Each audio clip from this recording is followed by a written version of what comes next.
quotation. And what he meant by that was, all the workers at a Rolls-Royce factory, you know, Rolls-Royce, one of the most expensive cars in the world, can buy a Rolls-Royce. But we know that isn't true, therefore, Jean-Baptiste Say was wrong. And I even thought at the time, if Jean-Baptiste Say thought that, he was an idiot. And that's a good test, by the way. If you read something, if someone says, Juan Seifel said such and such, and it's clearly stupid or crazy, maybe it's not what Juan Seifel said. And indeed, this is not what Jean-Baptiste Say said. What he said was something very different. Every active production, if you make a Toshiba projector or a cup of coffee or sing a song, creates something of value that can be exchanged for other things. So that you cannot have overproduction of everything if you have a price system. Because acts of production create value that can be exchanged for other things. It's not bad for me if my trading partner creates more value. Actually, it's good for me. If Chinese people create more value by working harder and smarter, as they say, by finding new ways to make things, by cutting costs, making more goods with fewer inputs, it's not bad for me. If I do business with the Chinese, it's good for me. They can pay more for my products. Think about it. Two people come into your shop to trade with you. One of them is dressed in torn clothes. He's barefoot and dirty. He looks like he has no money. The other one walks in, and it's Juan Fuzro here. Smartly dressed, sharp-looking young man, professional, comes in, big fat wallet. Which one are you going to welcome with the greatest enthusiasm? Second one. He produces more value, he's richer, he'll pay me more for my products than the one who looks like he's starving. It's good for me if my customers are prosperous, not bad for me. If you think in terms of trade, you'll understand that. Samuel Huntington doesn't understand that. He thinks in terms of military control. But the liberal approach, the classical liberal approach, sees trade as the foundation. So as Say pointed out, each individual is interested in the general prosperity of all. And the success of one branch of industry promotes that of all the others. The argument at the time was, is it bad for people in the city if the farmers become more prosperous? Is it bad for the farmers if people in the city become more prosperous? And Say said, no. The people in the city should be happy if there's a big harvest and the farmers become prosperous. They have more to trade. Food prices will go down. And the people in the countryside should be happy if industrial production increases in the city.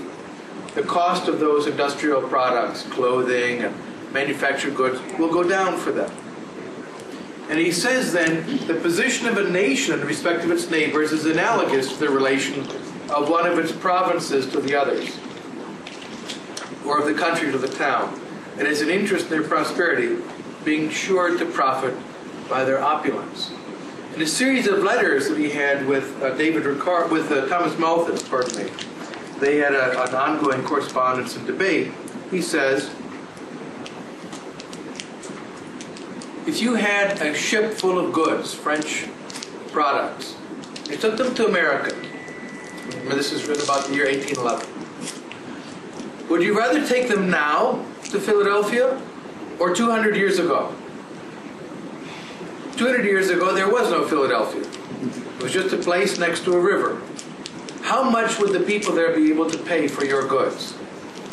Very little. Now, 1811, or imagine now, 2009, take it to Philadelphia. It's a rich city, people busy creating wealth. They can pay you a lot for your goods.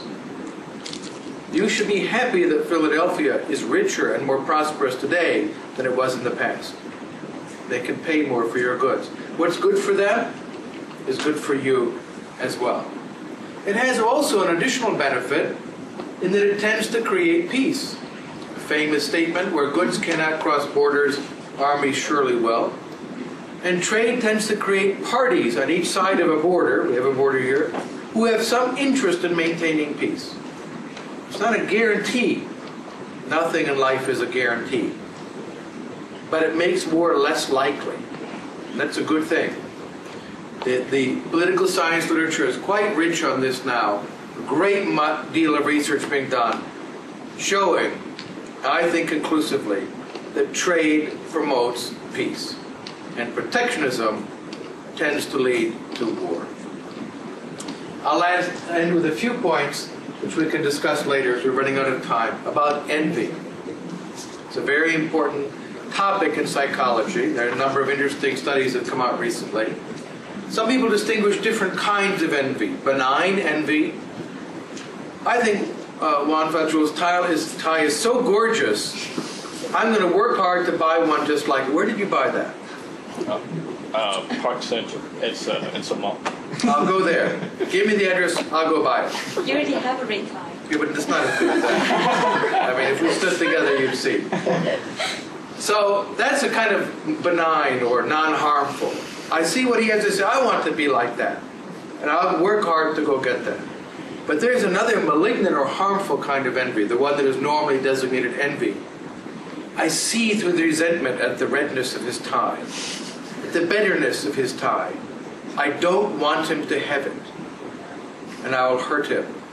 I will steal his tie and burn it in secret. There was even a case of an American sports case, Tanya Harding. Anyone remember that? Skating. A figure skater. She was so upset that the other figure skater was probably better. She hired someone to break the girl's knees. Oh, wow. All right? That's malignant envy. Not, oh, she's a good figure skater. I will be induced to work harder and practice more to be as good as she is. No, not an inducement to be better, but I want to drag her down. That's ugly envy. And quite frankly, it's all around us. It's probably an ineradicable feature of human life. It has a number of very negative consequences. There are societies in which people are so afraid of being envied that they will not produce wealth. There's a phrase that describes this. You ever heard the term the evil eye? Usually think of an old gypsy woman. Gives you the evil eye. That refers to envy. You don't want to be envied by other people. It can be very dangerous. They'll hurt you. So people will hide their wealth. But there are ways through ethics and good raising to control the negative effects of envy. In effect, to act as if envy did not exist. One way is when people recognize commerce, markets are positive-sum games. They're to the benefit of all of the participants. So it's true. Pick a very, very rich person who's, Bill Gates is one example you use, but there are a lot of others. They probably work harder than I do. But if you could take my income, which is not small, I'm happy with my income, and Bill Gates' income, I don't think he works 50,000 times harder than I do. He works harder, twice as hard. Not 50,000 times. Right? But I recognize he's producing a lot of value for the world. I produce the value I can produce, a little tiny bit. And I don't feel envious of him. There are ways that we can understand the nature of social interaction and help to control envy. So, thank you very much for your attention.